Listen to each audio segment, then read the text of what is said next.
Welcome to today's lecture on Contemporary Perspectives in Political Theory, Feminist and Postmodern, Part 3. This is Dr. Manisha Mirtha. To begin with, let me introduce you to the idea of Treaty of Westphalia and how it will become relevant for our understanding of today's topic. So, from 17th century, Treaty of Westphalia till the Second World War, we call it as a modern age. And from Second World War till the present phase is known as the postmodern age. As you can understand, today's topic is going to be on postmodernism. So, what is this Westphalian treaty that we are talking about, which demarcates the different phases of ages and through which we try to understand today's topic? Westphalian treaty actually put an end to the 30 years of war which was there. Westphalian treaty is also understood as Westphalian system or Westphalian sovereignty. This is a principle, a fundamental principle in international law, that each state has exclusive jurisdiction and control over its own territory. So, this Westphalian treaty actually brought about the framework of international law, brought about the concept of sovereignty, brought about the concept of diplomacy, the concept of mediation between states. So, Westphalian treaty has been a very important occurrence in the history of understanding the stages and ages of political theory. So, to begin with, postmodernism is a movement which emerged as a reaction against some of the features of modernity. Postmodernism first started as a dissatisfaction with the many features of the modern way of life, although postmodernism is a major trend in theory of knowledge. There is little consensus on its origin. So, postmodernism had actually started initially in the fields of art, literature, philosophy, but its entry into the political sphere was relatively later. So, this is a recent phenomena where postmodernism entered into the areas of political theory.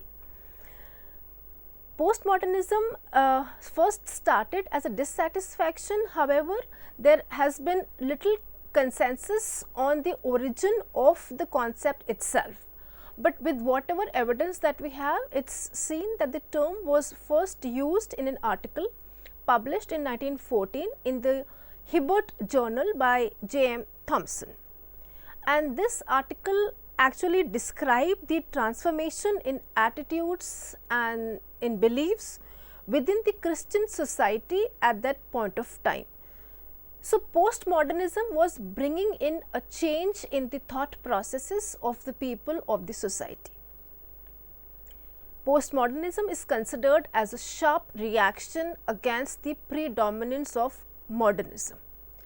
Modernism was a product of the industrial era, when the traditional method of explanation and expression had gotten replaced by science. So, reason had been replaced by science, and the fundamental attributes of reason and science were to form grand narratives and theories.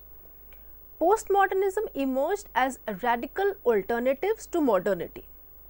It argues that modernism is too centralized and too monolithic in nature, that it suppresses the minor identities and voices of the society. And these minor voices and identities of the societies are at times very relevant and important in understanding the society itself. So, therefore, this was supposed to be a very, science was supposed to be a very callous and mechanical way of understanding society, and postmodernism challenged this concept of modernity. So, if we try to make a comparison between medievalism, modernism and postmodernism, this will give us a further understanding of today's topic, because if you have to understand postmodernism, it becomes equally relevant for us to understand the predecessors which were there before postmodernism. So, we begin with medievalism. This was the age of religion, where there was complete belief in the authority of the religion. In medieval times, it was believed that God had organized this world on some essential principles, and it can be understood by those who understand God. So, the entire control was by these church fathers, the priests, and likewise. It gained momentum through aspects like the divine theory of state itself. So, this was the medieval age, and this was before the Westphalian system that we talked about. Whatever which was existing before the Westphalian system, which actually gave recognition to statehood, that previous age was known as medieval age. But with the Treaty of Westphalia that we talked about, the modern age emerged, which is also known as the age of science. In modernity also, it is believed that universe is based on some fundamental principles. These principles which can be observed, can be verified, and this is something which will be done by the scientists. So, therefore, this age believed in the authority of science. Everything was assumed to be quantifiable, everything was assumed to be tangible, which could be observed, verified, and explained. So, science had become the norm of the modern age. But then comes the post-modern age. This age does not believe in the authority of any one system of knowledge. It actually rejects the idea of absolute truths. It also rejects the concept of hierarchy. Postmodernists believe that there cannot be any fundamental principles to explain any narratives. According to them, universe is not in order. It is in a state of chaos. Universe is not static, it is dynamic, hence there is no knowledge which is absolute. Knowledge will always be provisional. There is nothing which is fundamental, permanent, and eternal. What exists as a truth at a particular point of time in a society is the dominant view. So, therefore, according to these postmodernists, there is not any one single truth. Rather, there are multiple truths which exist at the same time. And what we accept as truth is what the majority believes. So, therefore, truth is majoritarian. Postmodernism also says that what we understand as truth reflects the power. So, hence Foucault says that knowledge is power, or rather he uses knowledge and power interchangeably. Like, to explain my point with an example, it is believed that heterosexuality is normal whereas homosexuality is abnormal. Now, this would make us ask the question, what is the basis of this categorization? The basis of this categorization would mostly be because the majority of the populace is heterosexual. So, whatever is the majority view becomes the truth of that particular point of time. The day homosexuality becomes the majority, that heterosexuality will become the abnormal. That would become the truth of that point of time. So, knowledge is all provisional, and the day majority will become of that kind, the idea of abnormality would also change. So, knowledge is power, and since the majority of the people, majority of the parliamentarians are of that particular orientation, so therefore, that is how the perspective of the community also arises. So, postmodernism has been embraced by all disciplines, be it architecture or literature, philosophy, ethics, sociology, economics, you name it. However, the understandings of the same concept has been different within all of these disciplines. So, therefore, postmodernism is considered almost as a bucket of ambiguity with its own distrust towards everything and lacking any clear direction. It seems to have no boundaries and it seems to permeate everywhere. This fundamental nature of postmodernism makes it difficult to provide this one all embracing definition of postmodernism, because it is trying to grasp whatever that escapes the process of simple definitions and celebrates what resists or disrupts them. So, basically postmodernism celebrates disruption. Also, even there is a disagreement amongst the postmodernists on whether postmodernity is continuous with modernity or is a radical break with it. So, therefore, this question is also there, that is there a continuity between postmodernism arising from modernism, or they are completely contradictory to each other.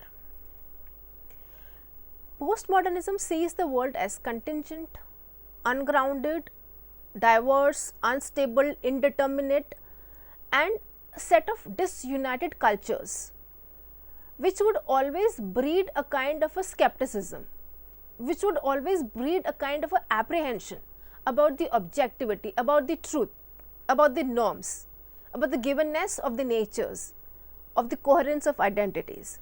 So, therefore, the objectivity and orderliness which was proposed by the modern age was something which was completely challenged by this postmodernism. So, after having gained a reasonable understanding of what modernism and postmodernism is, let us try to make a comparison between the two, which will give us a more holistic understanding of the two concepts. So, modernism believes that objectivity is needed. Modernism believes that objective knowledge is also possible, because it is something which believes in science and the narratives of science. It believes that there is a structure in the universe, it believes in hierarchy of science. So, it is a more centralized concept, it is something which believes in authority and control. Observation is a source of knowledge, and modernity believes in homogenization. It is foundationalist. What I mean by foundationalist is that some beliefs are the basic truths, and this is what modernism believes. It is a very universalist aspect. It believes in meta narratives, whereas postmodernism believes that objectivity is not possible, and objectivity is also not desirable. Postmodernism suggests that there cannot be structures, there cannot be hierarchies, there will be chaos. Chaos is the norm according to postmodernism. It speaks of localization, it speaks of freedom, it speaks of anarchy. Experience is a source of knowledge, and experience of people may vary. So, therefore, postmodernism recognizes diversity. It is anti-foundationalist, it is particularistic, and it suggests to here multiple narratives. Now, let us also look into the ideas given by some scholars which actually led to the evolution of the concept of postmodernism. To begin with, I speak of Karl Marx. Karl Marx made differentiation between the base and the superstructure, and he suggested that most of us are under false consciousness or standing on our heads. Now, what does this mean? We all know that Karl Marx had been constantly talking about the exploitation which was created by capitalists, and a kind of false consciousness which was created by the capitalists to flourish their own hegemony, to flourish the exploitation that they were getting on behalf of their own system, on behalf of their own structure. So, Karl Marx has been one of the initiators of the idea of postmodernism and believes that we all live under some kind of false consciousness. Then there has been neo-Marxist who was known as Antonio Gramsci. Gramsci gave the concept of hegemony. He goes on to say that this defines the limit of common sense. Both Karl Marx and Antonio Gramsci suggest that in every epoch the ideas of the ruling class are the ruling ideas. It shows that the idea which is dominant itself explains who has the power. Gramsci actually believed that these capitalists inculcate the hegemony not just through coercion but through consent also. The kind of culture that they propagate is something which is so luring and attractive that it eventually attracts the entire masses, or what we have been calling the proletariat of the country. Then there have been the work and the ideas of Althusser, who has given the concept of interpolation. The concept of interpolation is quite similar to the concept of hegemony. Interpolation is the diffusion of the cultural values of the dominant class through ideological state apparatus, for example, family, church, school. It is like creating an environment in which a person does what the other person wants him to do with the least amount of resistance. Since methods are invisible, resistance is not possible. For example, in present times, we are interpolated with the bourgeois values. So, the inputs or the needs of the proletariat or the working class or the masses is something which has been fashioned out by the elites, by the capitalists, and the innocent working class assumes it to be their own desires, their own needs. So, therefore, in a way, these capitalists have created those inputs from the hands of the working class itself, and that is how they maintain their hegemony and their culture and the capitalist ideas. Another one who has also supported the idea of postmodernism is Einstein. Einstein, as we all know, gave the theory of relativity. According to this theory, truth is also relative. We cannot objectively understand this world ever. Even in the natural world, each phenomena is not observed similarly by all. It all depends on the time and the space. It is necessary to understand from where and when the phenomena has been observed.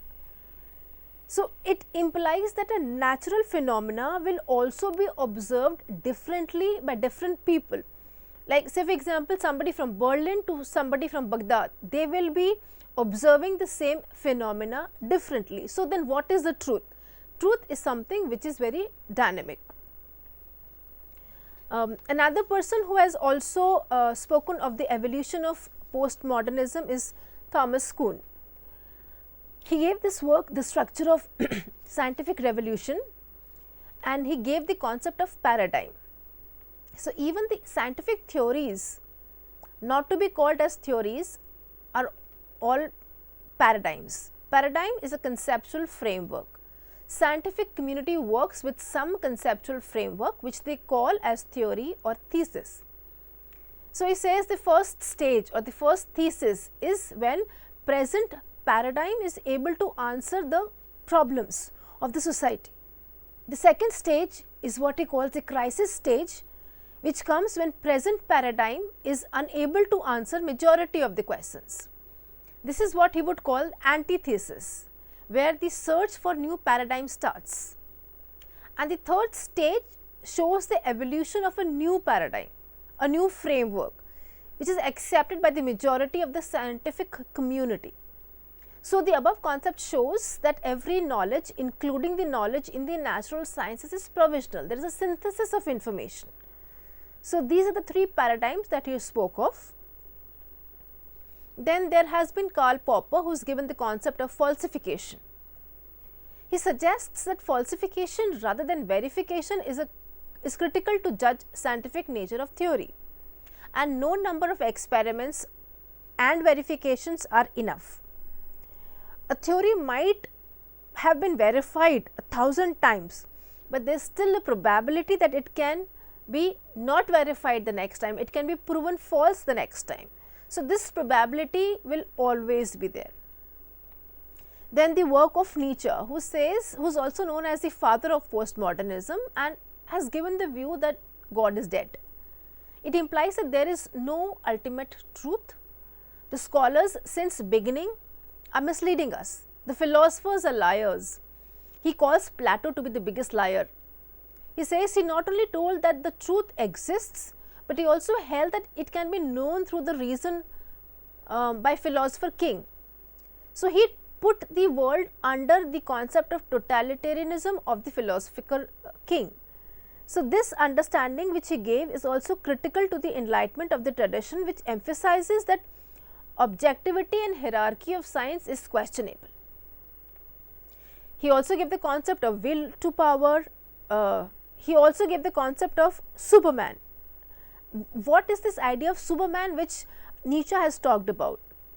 So, he says that one who has the power to challenge the conventional morality, one who has the ability to lead the life of his own choice, because most of us, according to him, are prisoners of conventional morality, but the one who is able to defy this is the Superman. Postmodern scholars, if I name, then there are three prominent exponents of postmodernism: Lyotard, Foucault and Derrida. Lyotard has given the critical perspective of meta-narratives, Derrida has given the concept of deconstruction, and Foucault has given the concept of discourses. So, let us try to understand what is meant by their ideas. Lyotard suggests that we should not just listen to one story, there are multiple stories. The so-called story is a narrative. So, what he is trying to say is that at a particular point of time, various narratives, or what he says, various stories, because according to him narrative is a story, various stories will exist at the same time. Different people experience phenomena differently, hence different people develop different conceptions. So, therefore, theory is a narrative which can always be perceived differently. Say for example, the political activities which had taken place in our subcontinent between 1857 to 1947, now they can be interpreted very differently. There was a narrative given by the Indian National Congress which became a meta-narrative. There was another narrative which was given by the colonial rule, which again became the meta-narrative. There was a Jinnah's narrative, there was communist narrative, and so on and so forth. So, therefore, various narratives can exist at the same time. Then there has been the idea of Derrida, which he says is given the technique of deconstruction, which is a way of interpreting the text. It is an approach towards understanding the relation between text and its meaning. He actually turned away from the Platonian idea of truth and the ideal. So, what is this essence of deconstruction? Any understanding is actually a misunderstanding. So, this might seem ambiguous, but if you look into it a little deeper, you can understand the richness of the exposition that they are trying to give. That every understanding is actually an misunderstanding, because human language is not developed to the extent that we can communicate ourselves completely. It is also not necessary that I am able to speak what I want to communicate, or I am communicating but you are understanding differently. So, therefore, understanding can also be a misunderstanding. So, what has to be done then? The answer according to him is deconstruction. Deconstruction and reconstruction, and then it continues likewise. And Foucault has also given the concept of discourses, where he says the term discourse has been used to explain the nature of theories. What is a discourse according to Foucault? He says discourses are a set of ideas which are told such that they start appearing like truths. We do not discover truth, we construct truths. In his words, discourse is a system of thought composed of ideas, attitudes, courses of action, beliefs, etc. Construct the subjects and the world in which they live in such a manner that the language they speak might or might not reflect that. So, therefore, there is no ultimate truth, there are rituals of truth, there are regimes of truth, there are, as written in the next point, regimes of truth. We create a discourse which is the already existing prevalent notion. Truth is majoritarian, truth is expression of power, we ourselves embody discourses. So, this kind of slightly confusing, but a rich understanding of the discourse which was given by Foucault. Moving on, one of the best applications of his theory can be seen in the work of Edward Said, who gave the concept of Orientalism. Orientalism suggested by him points towards the knowledge power connection, and according to him the colonial masters started the study of Orient. The purpose of Oriental studies was not to tell the truth, but rather to manufacture the truth. So, the study of Orient was a project, it was never free from the knowledge power connection. The colonial masters actually, in order to justify imperialism and colonialism, they produced theories which reflected that East is barbaric and West is civilized. This was all done for a purpose. They tried to portray as if the betterment of East was possible only through West. So, when Edward Said uses the term Orientalism, it denotes an ideological purposive explanation of history of Orient. He also talked about post-colonialism, which was an attempt by the scholars of the post-colonial world to decolonize academics. The three prominent exponents of post-colonialism have been Edward Said, Homi Bhabha and Gayatri Spivak. Edward Said we just spoke of. If we talk about Homi Bhabha, he said that we should not take the dichotomous view of East and West.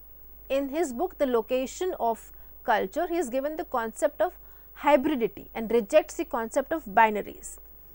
What he says is that the description of East and West in binary terms is futile, which says that East is barbarian and West is civilized. This is all futile, he says, because there is no culture which is completely insulated. There will be gives and takes in all the cultures. So, you cannot have such clear boundaried systems. And Gayatri Spivak in her book Can Subalterns Speak also highlights the hegemony of the West. In fact, she poses two questions. Now, as you can see, the two questions seem to be the same. So, why repeat the same question? Because the understanding of these two questions, though they have been coined similarly, is different. When we say the first question, can subaltern speak, it means that is or whether West is ready to listen to the perspective of the East. And the second question again, can subalterns speak, says that do the subalterns actually have the capacity to speak? Do they have their own understanding at all in the first place? So, therefore, both from the ends of the receiver and the sender, the questions have been raised. Postmodernism and globalization. The classical social political theory lays a greater emphasis on nation states. Under the umbrella of globalization, the states and societies have gone fundamental changes. Postmodernism argues that nation states are losing their importance under globalization. We are becoming interdependent. We are becoming like a global village. The technological and electronic revolution has created a kind of a heterogeneity. It has created pluralization, it has created differentiation, fragmentation over the homogenization of the earlier times. So, therefore, the postmodern world is one where technology within the confines of consumerist capitalism is creating diversity and pluralization. A kind of a fragmentation is created, a kind of a cultural differentiation has been created. Immanuel Wallstein, who was another neo-Marxist, argues that the history of the world capitalist system has been trending towards cultural heterogeneity rather than cultural homogenization. So, therefore, the processes of fragmentation of the state in the world system along with the cultural differentiation are taking place simultaneously. And now, if we quickly look at some of the criticisms of postmodernism, critics have pointed out that postmodernism has become a grand narrative in itself. It intensifies the problems of the personal and social disintegration and despair. Chomsky has even argued that this concept is meaningless. It adds no value, it adds nothing to the analytical knowledge of expertise on the understanding of the different ages. People have highlighted the fact that while postmodernism stresses the irrational instruments of reason freely employed to advance its perspective. So, postmodernism has been criticized that there has been inconsistency, it refuses to hold of any norms. However, having said this, we cannot deny the fact that postmodernism did pave a way for more value laden, a more experience ridden and a more humanly oriented understanding aspect of celebrating differences. So, these are certain criticisms of postmodernism, and if I just sum up, we spoke of postmodernism by starting with the Westphalian Treaty. We understood what postmodernism meaning is and how it has been a reaction to modernism. We compared between medievalism, modern age and postmodernism. We also tried to make a comparison between modernism and postmodernism. We discussed the ideas related to the evolution of postmodernism. We talked about Karl Marx, we talked about Einstein, Karl Popper, and likewise. We also talked about the idea of globalization initiated and celebrated by postmodernism with the criticisms of the idea. With this, we pen up for the day. I hope it was fruitful for you. Thank you so much. Have a great day.